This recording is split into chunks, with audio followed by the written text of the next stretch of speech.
Pregnancy వాళ్ళ గురించి ఎట్లా మాట్లాడతారు మీరు? మనుషులు కాదా? అన్నం తింటలేరా? కడుపు కాదు అంటారు. ఏమైతుంది అది? నువ్వు అట్లనే బాల్ పెట్టుకుని తిరిగి ఉంటావేమో మీ ఇంట్లో. మేము తిరగం అట్లా.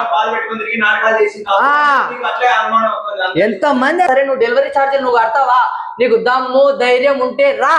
ఫేక్ ప్రెగ్నెన్సీ అని మీరు నిరూపించండి. నేనైతే 5 లక్షలు ఇస్తాను. 5 లక్షలు ఇస్తుంది. బ్యాడ్ కామెంట్లు పెట్టాలి. ఒక్కొక్కరు 5,000 ఇవ్వాలి.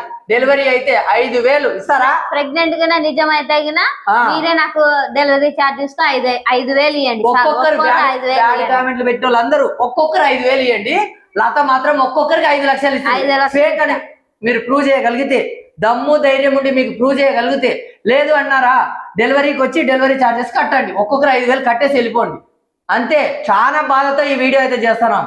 మనుషులేనా ప్రెగ్నెంట్ లేడీస్ గురించి అట్లా మాట్లాడొచ్చునా? గర్భగుడిలో ఉండే దేవతతో సమానం ప్రెగ్నెంట్ అంటే. అర్థమవుతుందా? ప్రతిసారి ఫేక్ ఫేక్ ఫేక్ అని బెలూన్లు పెట్టుకొని ఎట్ట సీమంతాలు అవన్నీ ఎందుకు చేసుకుంటారు? వచ్చే ముత్తైదులైనా తిట్టారా నన్ను?